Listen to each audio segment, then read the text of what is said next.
वंदे मातरम। हमारी टीम के एक सदस्य हैं मिस्टर कृष्ण गोपाल।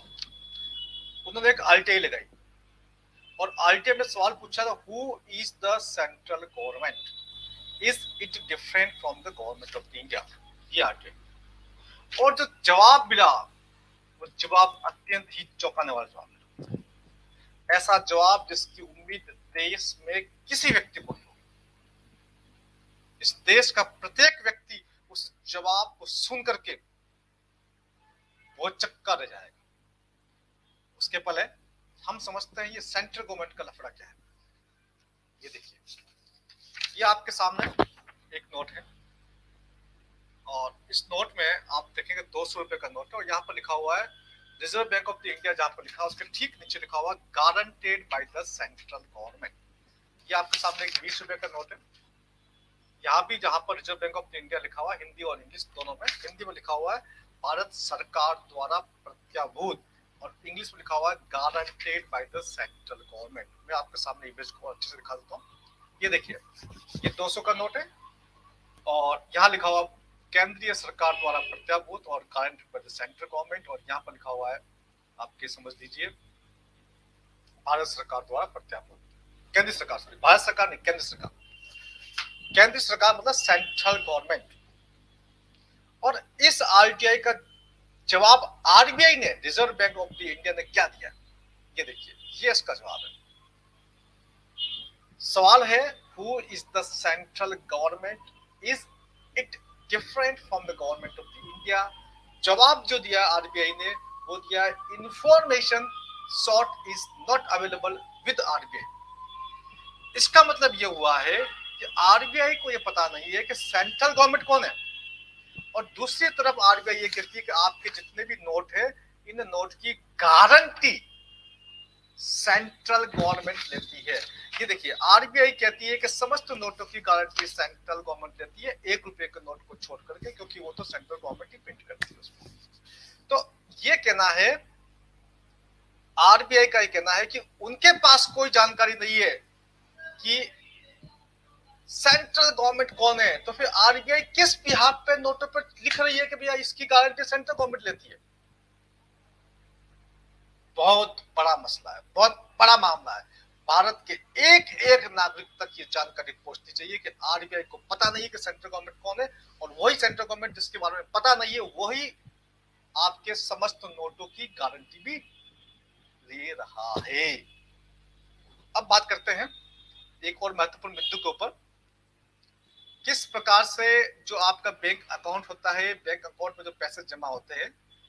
पहले इसके ऊपर ये था कि जो 1 लाख के आसपास इसका आपका इंश्योर्ड अमाउंट था, बाद में बढ़ के 2 लाख हुआ और अब बढ़कर के ये 5 लाख इंश्योर्ड अमाउंट। ये आप देखिए, जो आप बैंक में पैसा जमा कराते हैं, बैंक जो है, यानी कि बैंक से मतलब आरबीआई जो है वो किसी और से इंश्योरेंस लेता है आपके पैसे की, जिसको बोलते हैं deposit insurance and credit guarantee corporation.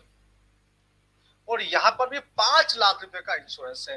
यानी कि अगर आपके एक ही बैंक की 5-10 शाखाओं के अंदर भी अगर 10 लाख, 15 लाख, 20 लाख रुपए जमा है, तो अधिकतम 5 लाख रुपए ही आपको मिलेंगे, बाकी सब फोरफिट हो जाएंगे इन द केस यदि बैंक कोलैप्स हो जाते हैं।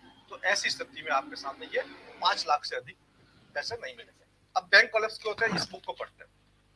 ये मेरी बुक है, ये मैं नाम नहीं लूंगा, नाम लूंगा तो अभी ये मेरा वीडियो यहाँ से हटा दिया जाएगा और मेरे चैनल पे स्ट्राइक किया जाएगी। इस बुक में 2020 में मैंने बुक लिखी थी, मैंने आपको स्पष्ट तौर से बताया था, समझाने की कोशिश की थी कि बैंक कोलैप्स क्यों होते हैं।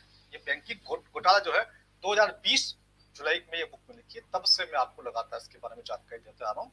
अब इसमें 3 क्वेश्चन है, उस क्वेश्चन को थोड़ा सा समझने की कोशिश करते हैं, आपको और अधिक जानकारी मिलेगी। Question number 178, how bank collapse, bank collapse कैसे होते हैं, इसको समझिए।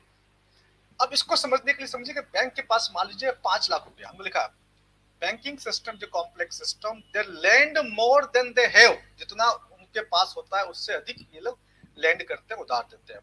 Suppose bank A has a deposition of ₹5 lakh. Now the common idea is that the bank will lend approximately 90% of this, but In the reality, it is different. Bank lend many times of the money. The bank A may lend you 10 times of their capital, that is rupees 50 lakh. ये मेरी एक book है जो मैंने 2020 के अंदर लिखी थी, इसमें मैंने आपको लिखा हुआ है इस सवाल में क्वेश्चन नंबर 178 में मैंने बताया कि बैंक के पास मान लीजिए 5 लाख रुपया, तो हमें क्या सोच, हमें लगता है यार बैंक 90% उसमें से अब हमको उधार दे सकता है, 5 लाख है 50 लाख है जो भी उसकी, हम 5 लाख मांग के चलते हैं, लेकिन बैंक 5 लाख की जगह 50 लाख भी उधार दे सकता है आपको। ये बैंकिंग सिस्टम का फ्रॉड, ये 2020 में हमने पूरा एक्सपोज किया था इसके अंदर। उसके पहले भी हम छोटी छोटी बात करते आए, लेकिन उसमें बुक के अंदर अब इसके अंदर है कि बैंक कोलैप्स होने का फायदा किसको है, who want the banks to be collapse. तो कौन कौन लोग हैं दुनिया के अंदर जो चाहते हैं कि बैंक कोलैप्स हो, उसका भी इसमें उत्तर दे रखा हमने कि किस प्रकार से बैंक कोलैप्स होता है। और एक होता है इन्फ्लेशन, यानी कि महंगाई। महंगाई क्या है, हाउ दे लूट अस बाय द इन्फ्लेशन, ये भी समझने वाले बात है। महंगाई एक लूट है, एक आपके जमा पूंजी पर लूट है। मान लीजिए आपने पूंजी जमा की 1 लाख रुपया और आप 100 रुपए के हिसाब से किसी आइटम को 1000 पीस परचेज कर सकते हैं। अब आपकी महंगाई बढ़ गई, अब महंगाई इतनी बढ़ गई कि आप उसमें जो पहले 1000 पीस परचेस कर सकते थे, अब सिर्फ 800 पीस ही परचेस कर पाते हैं। तो इसका मतलब यह हुआ कि अभी आपके पास एक्चुअल मनी, आपके पास कागज गिनेंगे तो 1 लाख मिलेंगे, लेकिन एक्चुअल में वो 80,000 हो चुके हैं।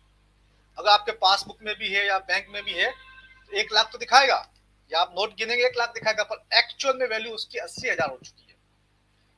बैंकिंग सिस्टम ने, सरकारों ने आपकी जमा पूंजी में से 20,000 रुपया लूट लिया। यह है इन्फ्लेशन, यह है इन्फ्लेशन। और जब हमारा देश आजाद हुआ था तब 1 रुपया, 1 पौंड, 1 डॉलर बराबर था, और आज डॉलर 80 और पौंड 100 से ऊपर, यानी कि 100 गुना पैसा आपकी जितनी सेविंग थी उसमें से, आपके बाप दादा को जितनी सेविंग थी और उनके बाप दादा को सबकी सब सेविंग में से 99% पैसा लूट लिया गया है इन्फ्लेशन के माध्यम से। इसको भी आपको समझने की आवश्यकता है।